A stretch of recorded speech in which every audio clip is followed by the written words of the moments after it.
तारोज़ reward. देखो यार, इस चैप्टर में क्या होता है ना, एक बच्चा बच्चा तो क्या, एक लड़का होता है जो अपने माता-पिता के बारे में बहुत ज़्यादा सोचता है। अब एक दिन क्या होता है कि भाई वो जो बच्चा है वो मेनली होता है एक लकड़हारा, यानी कि लकड़ी वगैरह को तोड़ता था, ठीक है? अब क्या होता है कि भाई एक दिन उसके पिताश्री बोलते हैं कि भाई मेरे को ठंड बहुत लग रही है, काश मेरे पास सेक होता। सेक टाइप ऑफ तुम एक सूप रख लो, गरम-गरम सूप टाइप ऑफ, ठीक है?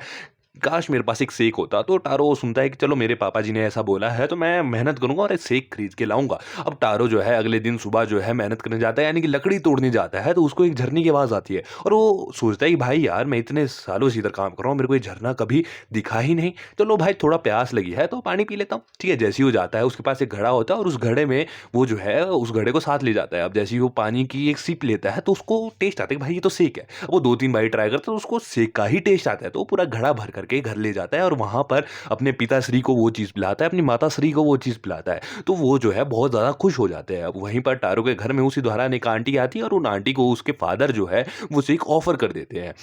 अब इससे क्या होता है कि वो जो आंटी है वो जल्दी से घर से उठती है और पूरे गाँव में बता देती है कि टारो के पास एक ऐसा झरना मिला है टारो को कि भाई वहाँ पर जो है सेक बह रहा है, ठीक है? तो वहाँ पर जो है सारे गाँव वाले अगले दिन पहुँच जाते हैं और टारो भी, देखो यार, वो तो काम कर रहा है इसलिए वो डेली उठ के उधर ही जाता था। अब टारो अपने नॉर्मल शेड्यूल के मुताबिक उधर जाता है और देखता है कि भाई पूरा गाँव ही उधर पहुँच चुका है और हर एक बंदा जो है उधर उस पानी को ट्राई कर रहा है। लेकिन हर एक आदमी कह रहा है कि भाई ये सेक थोड़ी है, ये तो पानी है। और टारो जो है वो चीज़ सुनते-सुनते जो है साइड में छुप जाता है कि कहीं गाँव गाँव वाले उसको देख ना लें, ठीक है? अब टारो जो है वो सोचता है कि ये मेरे मन का वहम तो नहीं कि वो सेक है या पानी है। अब जैसे ही टारो उधर जाता है तो क्या होता है, वो देखता है कि भाई ये तो सेक ही है।